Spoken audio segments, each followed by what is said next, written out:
जिन्होंने बहुत ही खूबसूरत अंदाज में नातिया मुशायरा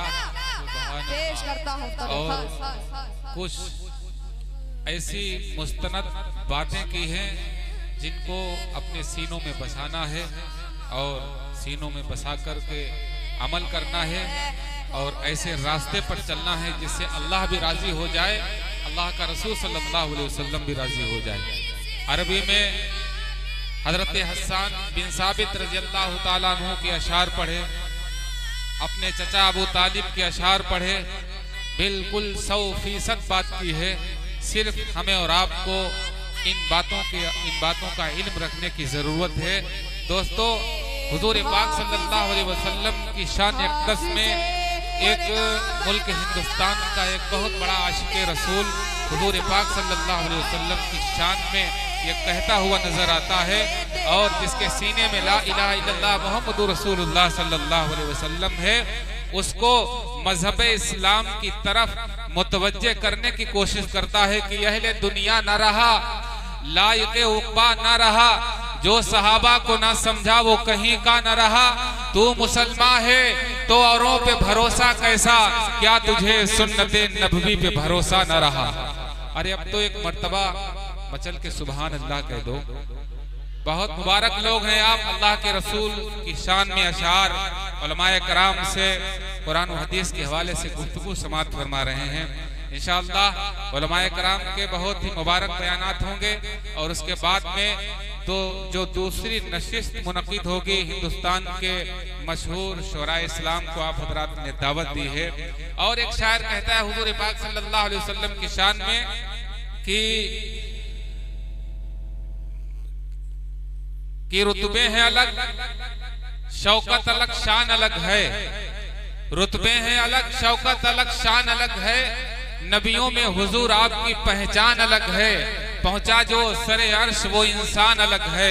ऐ कादिर मुतलक तेरा मेहमान अलग है।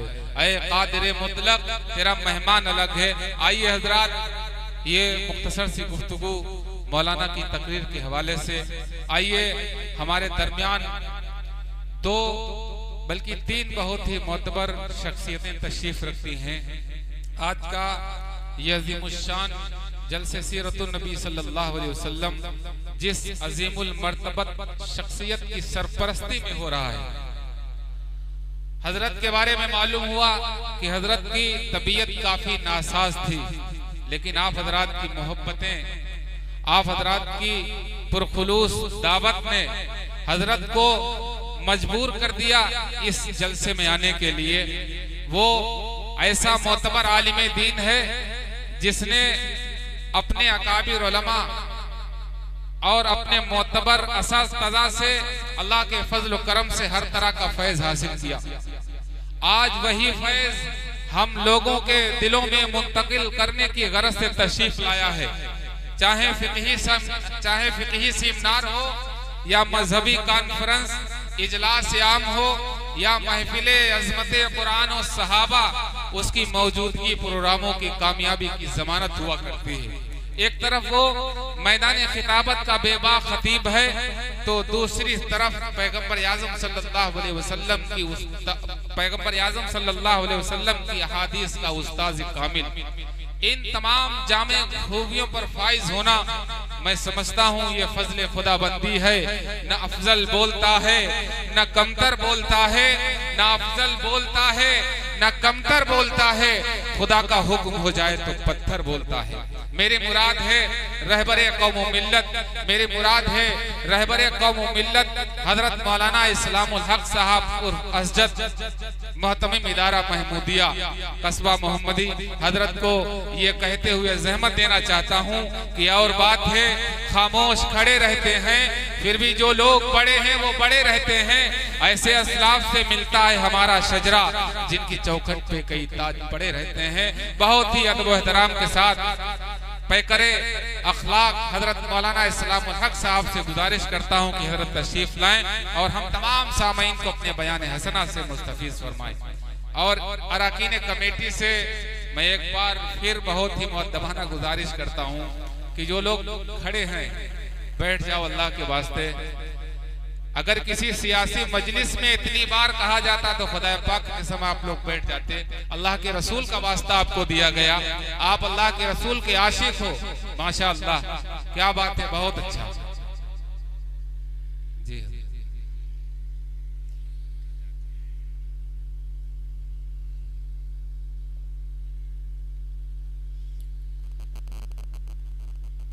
नहमदुहु व नस्तईनुहु व नस्तगफिरुहु व नु'मिनु बिही व नतवक्कलु अलैहि व नऊज़ु बिल्लाहि मिन शुरूरि अनफुसिना व मिन सय्यिआति अअमालिना मन यहदिहिल्लाहु फला मुज़िल्ल लहु व मन युज़लिल फला हादिय लहु व नशहदु अन ला इलाहा इल्लल्लाहु वहदहु ला शरीक लहु